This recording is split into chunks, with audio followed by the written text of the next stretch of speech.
Hello बच्चों, welcome back to my channel Akki Guru class में आप सभी प्यारे विद्यार्थियों का स्वागत है। बच्चों, आज हम लोग साइंस के बहुत इम्पोर्टेंट प्रश्न को कवर करेंगे। इस वीडियो में आपको ऐसे प्रश्न बिल्कुल करवाऊंगा जो बिल्कुल सीधा आपको एग्जाम में देखने को मिलेंगे। बिल्कुल बात करके समय बर्बाद नहीं करूंगा, सीधे क्वेश्चन पे आऊँगा। लेकिन उससे पहले इतना कहूँगा कि आज के इस वीडियो में सिर्फ एक बार क्वेश्चन पढ़ूंगा और एक बार आंसर दूंगा। ठीक है, 4 ऑप्शन को 4 बार नहीं पढ़ूंगा। आप लोग को ज़्यादा चाहिएगा समय तो आप वीडियो पॉज कर लीजिएगा। जैसे कि हमारा पहला का क्वेश्चन देखिए, यहाँ पर पहला प्रश्न यह है कि आपतन कोण, अपवर्तन कोण आर तथा पहले माध्यम के सापेक्ष दूर दूसरे माध्यम के अपवर्तनांक n21 हो तो स्नेल का नियम किससे संबंधित है? तो इसका हो जाएगा सी ऑप्शन, n21 बराबर साइन आई बटा साइन आर। थ्योरी क्लास में बता दिया गया है, आप इसे देख सकते हैं चैनल पर जाके। ठीक है, अब सवाल उठता है कि अगर सर चारों ऑप्शन तो आप नहीं बताइएगा तो फिर आप वीडियो पॉज करके चारों ऑप्शन देख सकते हैं। मैं बिल्कुल कम समय में आपको ज़्यादा प्रश्न करवाने की कोशिश करूंगा, इसीलिए ऐसा कर रहा हूँ। ठीक है बच्चों, चलिए अगला प्रश्न की ओर बढ़ते हैं। जब प्रकाश की किरण विरल माध्यम से सघन माध्यम में जाती है तब आपतन कोण अपवर्तन कोण कैसा हो जाता है? तो याद रखना यह जो है छोटा हो जाता है। बी ऑप्शन आपका सही हो जाएगा। ठीक है, चलिए आगे देखिए। हवा में प्रकाश की चाल 3 × 10⁸ मीटर सेकंड है तथा कांच में प्रकाश की चाल 2 × 10⁸ मीटर सेकंड है, तो कांच का निरपेक्ष अपवर्तनांक एनजी कितना होगा? तो ये होगा 3/2। ठीक है बच्चों, चलिए अगले प्रश्न की ओर बढ़ते हैं हम लोग। अगला प्रश्न हमारा है क्या कि मनुष्य में वृक्क संबंधित है किससे? तो याद रखना उत्सर्जन से। सी ऑप्शन बिल्कुल सही हो जाएगा। ठीक है, आगे देखिए। स्वपोषी पोषण के लिए आवश्यक है क्या? तो ये डी ऑप्शन से हो जाएगा। कार्बन डाइऑक्साइड भी, क्लोरोफिल भी और सूर्य का प्रकाश, तीनों जरूरी है स्वपोषी के लिए। प्रकाश संश्लेषण की क्रिया में ऑक्सीजन बाहर निकलता है जल से, कार्बन डाइऑक्साइड से, ग्लूकोज से, डिक्टोजियम से। तो 6 नंबर का ए ऑप्शन बिल्कुल सही हो जाएगा। ठीक है, 7 नंबर। जल तथा कांच का अपवर्तनांक 4/3 है तो 3/2 है, तो जल का कांच की अपेक्षा अपवर्तनांक कितना होगा? 8/9 होगा। ठीक है, आगे देखिए। जब आपतन कोण का मान क्रांतिक कोण के बराबर हो तब अपवर्तन कोण कितने डिग्री का होता है? 90 डिग्री का होता है। ठीक है, 9 नंबर। दांत का मसूड़ इनेमिल दंत ब्लक किस पदार्थ का बना होता है जो काफी कठोर होता है? तो ये कैल्शियम फास्फेट का बना होता है। ए ऑप्शन बिल्कुल सही हो जाएगा। आगे देखिए। सोडियम क्लोराइड के जलीय विलयन में विद्युत धारा प्रवाहित करने पर यह वियोजित होकर सोडियम हाइड्रोक्साइड बनाता है। इस प्रक्रिया को क्या कहते हैं? इस प्रक्रिया को हम कहते हैं कैल्शियम फास्फेट, यानी कि ए ऑप्शन बिल्कुल सही हो जाएगा। आगे देखिए। सोडियम क्लोराइड के जलीय विलयन में विद्युत धारा प्रवाहित करने पर यह वियोजित होकर सोडियम हाइड्रोक्साइड बनाता है। इस प्रक्रिया को क्या कहते हैं? तो इस प्रक्रिया को हम लोग कहते हैं बच्चों क्लोर क्षार अभिक्रिया। ए ऑप्शन बिल्कुल सही हो जाएगा। आगे देखिए। सामान्य आंख का स्पष्ट दर्शन की न्यूनतम दूरी कितनी होती है? तो ये होती है 25 सेंटीमीटर। डी ऑप्शन आपका बिल्कुल सही हो जाएगा। ठीक है, निकट दृष्टि दोष में किस लेंस का प्रयोग होता है? अवतल लेंस का होता है। निकट दृष्टि दोष में अवतल लेंस का प्रयोग होता है। निम्न में कौन सा अंग संवेदी ग्राही नहीं है? ठीक है, सेंस ऑर्गन नहीं है, तो दिमाग सेंस ऑर्गन नहीं है। ठीक है, निम्नलिखित में कौन सबसे अधिक अभिक्रियाशील है? तो कॉपर जो है, तांबा सबसे अधिक अभिक्रियाशील है इन चारों में। ठीक है, आगे देखिए। जिंक ऑक्साइड के साथ कार्बन को गर्म करने पर जिंक धातु को प्राप्ति होती है, तो कार्बन क्या है? तो कार्बन एक प्रकार का अपचायक है। ठीक है, नीचे दिए गए इक्वेशन है, इसमें अपचायक बताना। ये जो इक्वेशन है इसमें अपचायक कौन है? तो एल्युमिनियम जो है अपचायक है। ठीक है, आगे देखिए। मेरी रज्जु निकलती है कहाँ से? तो मेरी रज्जु जो है मेडुला से निकलती है। डी ऑप्शन आपका बिल्कुल सही हो जाएगा। ठीक है, चलिए आगे देखिए। 18 नंबर। निम्न में कौन गैसीय अवस्था में पाया जाता है? तो गैसीय अवस्था में एथिलीन पाया जाता है। सी ऑप्शन आपका राइट हो जाएगा।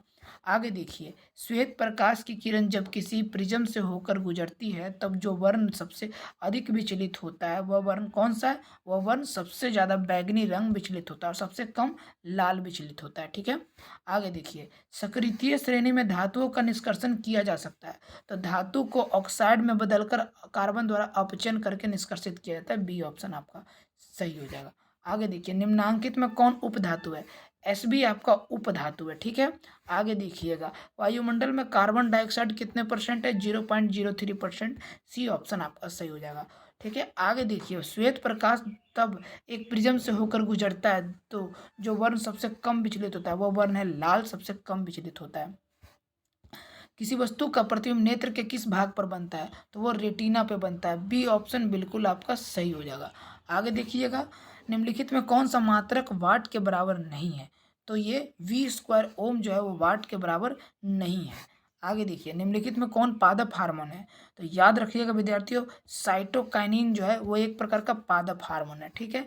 आगे देखिए, न्यूक्लियस शब्द किसके द्वारा दी गई थी? तो न्यूक्लियस शब्द जो है वो रॉबर्ट ब्राउन के द्वारा दी गई थी। ए ऑप्शन आपका बिल्कुल राइट हो जाएगा। ठीक है। चलिए आगे देखिएगा, दो तंत्रिका कोशिका के मध्य खाली स्थान को क्या कहते हैं? तो इसे कहते हैं सिनेप्टिक द्वार कहते हैं। B option. बच्चों मेरे पास ऐसा भी है कैपेसिटी कि मैं चारों ऑप्शन को एक्सप्लेन कर सकता हूँ, पर मुझे टाइम को बचाना है।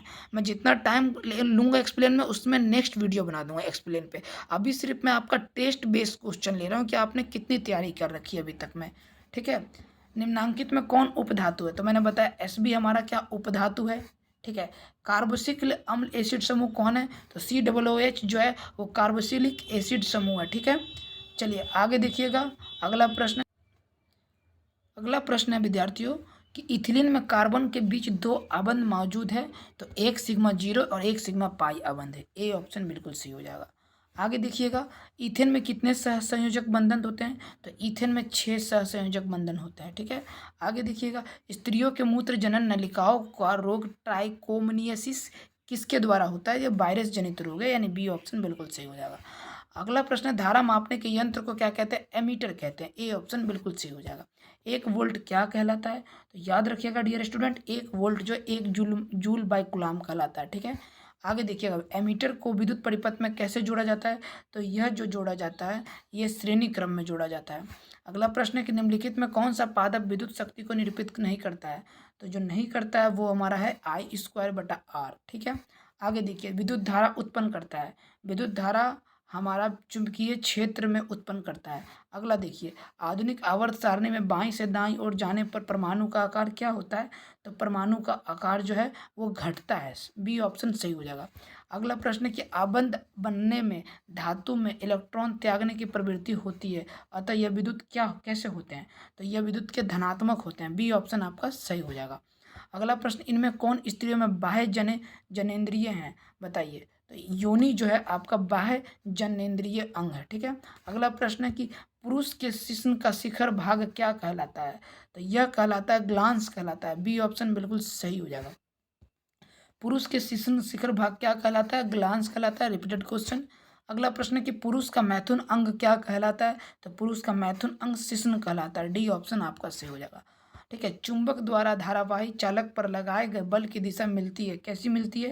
तो ये बात याद रखना, फ्लोमिंग के वाम हस्त नियम से मिलती है। सी ऑप्शन आपका सही हो जाएगा। अगला प्रश्न, विद्युत मोटर की क्रिया आधारित है किस पर? तो यह जो है आपको आर्मेचर के घूर्णन पर आधारित है। सी ऑप्शन आपका सही हो जाएगा। विद्युत चुंबक होता है किस कैसा होता है? तो विद्युत चुंबक जो है वो एक प्रकार का स्थानीय चुंबक भी होता है और अस्थायी चुंबक भी होता है, यानी कि सी ऑप्शन आपका सही हो जाएगा। अगला प्रश्न, डायनेमो सिद्धांत आधारित है किसके पर? तो डायनेमो सिद्धांत जो है विद्युत चुंबकीय प्रेरण पर आधारित है। सी ऑप्शन आपका सही हो जाएगा। नर युग्मक क्या कहलाता है? तो नर युग्मक में इसमें शुक्राणु नर युग्मक होता है। ठीक है। और अंडाणु पीतांडु यह जो है नर युग्मक नहीं है। ठीक है। लेकिन वृषण भी है, शुक्राणु भी है, लेकिन इन चारों ऑप्शन में ज़्यादा बेटर शुक्राणु। ठीक है। आगे देखिए, मानव मादा जनन के तंत्र भाग इनमें से कौन नहीं है? शुक्र वाहिका को छोड़कर बाकी सब जो है वो मादा जनन के भाग हैं, बाकी शुक्र वाहिका जो है वो पुरुष का भाग है। ठीक है। आगे देखिए, जीन का रासायनिक संरचना क्या है? DNA, RNA, प्रोटीन या इनमें से सभी? तो जीन का रासायनिक जो संरचना है वो DNA है। ठीक है। आगे देखिएगा, DNA में कौन कौन नाइट्रोजन युक्त क्षार हैं? तो DNA में एडेनिन, साइटोसिन, गुआनिन, थाइमिन जो है वो नाइट्रोजन युक्त क्षार है। ए ऑप्शन सही हो जाएगा। आगे देखिए, निम्नलिखित में कौन ऊर्जा का नवीकरणीय स्रोत है? तो इनमें से जो है आपका सौर ऊर्जा नवीकरणीय ऊर्जा का उदाहरण है। ठीक है। सौर पैनल बनाया जाता है कैसे? बताइए। सौर पैनल जो है वो बनाया जाता है आपका अनेक सौर सेलों के संयोजित करके। बी ऑप्शन आपका बिल्कुल राइट हो जाएगा। ठीक है। आगे देखिए, नरोड़ा नाभिकीय विद्युत संयंत्र किस राज्य में स्थित है? तो नरोड़ा नाभिकीय विद्युत संयंत्र जो है वो आपका उत्तर प्रदेश में स्थित है। सी ऑप्शन आपका सही हो जाएगा। ठीक है। 1 MV के पवन ऊर्जा जनित्र के लिए पवन फॉर्म का लगभग कितनी हेक्टेयर भूमि चाहिए? तो यह जो है आपका कितनी चाहिए? 2 चाहिए, यानी कि बी ऑप्शन आपका बिल्कुल सही हो जाएगा। अगला प्रश्न है कि मलेरिया में उत्पन्न करने वाले मच्छर मादा एनोफिलीज किस तरह के जल में उत्पन्न होता है? साफ जल, गंदा जल, मीठा जल या इनमें से सभी? तो 56 नंबर की अगर बात करें तो गंदा जल में उत्पन्न होता है, बी ऑप्शन सही हो जाएगा। आगे देखिए, डेंगू उत्पन्न करने वाले मच्छर किस तरह के जल में उत्पन्न होते हैं? तो यह जो है आपका साफ जल में उत्पन्न होता है, ए ऑप्शन सही हो जाएगा। जीवन की उत्पत्ति के पृथ्वी का वातावरण कैसा था? तो उस समय पृथ्वी का वातावरण अपचायक था। 59 नंबर, निम्न में किसका अर्थ जल होता है? तो याद रखना, हाइड्रो का मतलब जल होता है, डी ऑप्शन सही हो जाएगा। H2O हाइड्रोजन ऑक्साइड में हाइड्रोजन तथा ऑक्सीजन का परमाणु संख्या का अनुपात बताइए। तो इनका अनुपात जो है 2:1, ठीक है। आगे देखिए, चूना पत्थर को उष्मा देना कैल्शियम ऑक्साइड और कार्बन डाइऑक्साइड प्राप्त होता है, तो इस अभिक्रिया को क्या कहते हैं? इस अभिक्रिया को कहते हैं वियोजन अभिक्रिया, सी ऑप्शन सही हो जाएगा। आगे देखिए, डीएनए का निर्माण किनसे हुआ था? तो डीएनए का निर्माण जो है वो डी ऑक्सीराइबोज, सुगर फास्फेट एवं नाइट्रोजन क्षार से हुआ था, बी ऑप्शन आपका सही हो जाएगा। आगे देखिए, निम्न में कौन आहार श्रृंखला का निर्माण करते हैं? तो याद रखना, घास, बकरी तथा मानव ये एक प्रकार का आहार श्रृंखला का निर्माण करते हैं। निम्न में कौन पर्यावरण मित्र व्यवहार कहलाते हैं? तो याद रखना, यह जो है बाजार जाते समय सामान के लिए कपड़ा का थैला ले जाना, हम इस अगर ऐसा करते हैं तो हम एटमॉस्फेयर से प्यार करते हैं। कार्य समाप्त हो जाने पर लाइट बल्ब कर संग पंखे के स्विच बंद करना, ये भी एक प्रकार का इको फ्रेंडली को दर्शाता है। स्कूटर पर जाने के बजाय विद्यालय पैदल जाना, ये भी इको फ्रेंडली का व्यवहार करता है, यानी कि डी ऑप्शन आपका सही हो जाएगा। लेड नाइट्रेट चूर्ण को एक प्रखनली में लेकर गर्म करने पर भूरे रंग का धुआं उत्सर्जित होता है, यह धुआं कैसा है? तो यह धुआं जो है ये नाइट्रोजन ऑक्साइड का, यानी कि बी ऑप्शन आपका सही हो जाएगा। श्वसन किस प्रकार की अभिक्रिया है? श्वसन जो है उपचयन अभिक्रिया, सी ऑप्शन आपका राइट हो जाएगा। आगे देखिए, जब एकल अभिकर्मक टूटकर छोटे छोटे उत्पाद उत्पन्न करते हैं तो इसे क्या कहते हैं? तो इसे हम लोग वियोजन अभिक्रिया कहते हैं, ए ऑप्शन आपका बिल्कुल राइट हो जाएगा। निम्नलिखित में कौन सा उत्पाद लेड नाइट्रेट को गर्म करने पर प्राप्त होता है? तो यह जो है आपको नाइट्रोजन ऑक्साइड और ऑक्सीजन प्राप्त होता है, ठीक है। आगे देखिए, सोडियम हाइड्रोक्साइड के विलयन के साथ जिंक को मिलाकर गर्म करने पर कौन सी गैस निकलती है? तो यह हाइड्रोजन गैस निकलती है, ए ऑप्शन आपका बिल्कुल राइट हो जाएगा। 70 नंबर, निम्नांकित में कौन आप उपभोक्ता की श्रेणी में रखेंगे? हरे पौधे, नील हरित शैवाल, जंगली सूअर, फूल और पत्ते। तो ये बात करें तो जंगली जानवर जो है उपभोक्ता की श्रेणी में रखेंगे। निम्न में कौन एक जैविक प्रक्रम द्वारा अपघटित होने वाला पदार्थ है? तो यह जो है सूखे घास और पत्ते जैविक अपघटक होने वाला पदार्थ है, ठीक है, ए ऑप्शन सही। साल वृक्षों को वन का लगभग 1272 हेक्टेयर क्षेत्र ग्रामीण द्वारा बहुत बुरी तरह निम्नलिखित होने से बचाया गया, तो इसका क्या होगा आंसर? इसका मिदनापुर बंगाल में बचाया गया था, ए ऑप्शन 1272 हेक्टेयर क्षेत्र पर, ठीक है, साल वृक्षों को।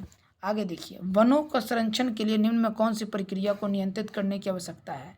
तो यह जो है पेड़ों की अंधाधुंध कटाई पर रोक लगाना, अतिचारण करना, खनन करना। अगर मैं बात करूँ ये सब चीज़ की नियंत्रण करने की आवश्यकता है, यानी कि डी ऑप्शन आपका बिल्कुल सही हो जाएगा।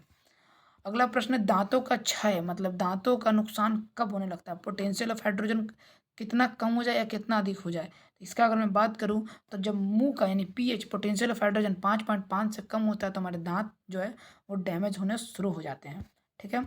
क्लोरीन, ब्रोमीन और आयोडीन के परमाणु के द्रव्यमान क्रमशः 35, 5, 69.9 और 12 और कितने 126.9 है, तो ये कौन सा समूह कहलाएगा? तो यह कहलाएगा त्रिक है, ठीक है। आगे देखिए, तत्वों की आवर्त सारणी में प्रारंभिक विकास में किसका प्रमुख योगदान रहा है? तो यह योगदान जो है मेंडलीफ का रहा है, सी ऑप्शन आपका बिल्कुल राइट हो जाएगा। अगला प्रश्न, मेंडलीफ के आवर्त सारणी में ऊर्ध्व स्तंभ को क्या कहा जाता है? तो ऊर्ध्व स्तंभ को कहा जाता है ग्रुप रक्त समूह, ए ऑप्शन आपका बिल्कुल सही हो जाएगा। अगला प्रश्न, अमाशय में कौन सा एंजाइम पाया जाता है? तो अमाशय में पेप्सिन पाया जाता है, डी ऑप्शन सही हो जाएगा। कवक में कौन सी विधि है? तो कवक में आपका मृतजीवी विधि है, बी ऑप्शन सही हो जाएगा। अगर बात करें ऑक्सीजन क्या है, तो ऑक्सीजन एक प्रकार का हार्मोन है, बच्चों बिल्कुल ही आपका 14 से 15 मिनट में 80 क्वेश्चन को कवर कर दिए। 80 में आप कितना जवाब दिए हैं ये कमेंट करके जाइएगा, ठीक है। और अगर क्लास अच्छा लगा हो तो आप चैनल को सब्सक्राइब कर बेल आइकन घंटी प्रेस कीजिएगा, ताकि कोई भी क्लास आपको मिले तो बिल्कुल आप तक पहुंच जाए। बेल आइकन जरूर प्रेस कीजिएगा। 14 से 15 मिनट के अंदर में 80 ऑब्जेक्टिव कवर करवाना बहुत अपने आप में बड़ी बात है। इतने और भी कई प्रकार के चैनल देखे हैं मैंने, जो कि 80 क्वेश्चन करवाने के लिए 2 से 3 घंटा ले लिया जाता है, ठीक है। तो मैं आपको एक्सप्लेन नहीं करता, ये बात मानता हूँ, लेकिन एक्सप्लेन करेंगे तो हर एक वीडियो का एक्सप्लेन का अलग वीडियो बना देंगे। लेकिन जो क्वेश्चन है जिसमें बच्चे को याद हो जाए, वो इसी तरह का वीडियो आप लोग तक पहुँचाएँगे हम। आई होप कि आपको क्लास बहुत अच्छी लगी होगी। मिलेंगे अगले क्लास में, तब तक अपना ख्याल रखें। बाय बाय, टेक केयर, जय हिंद, जय भारत।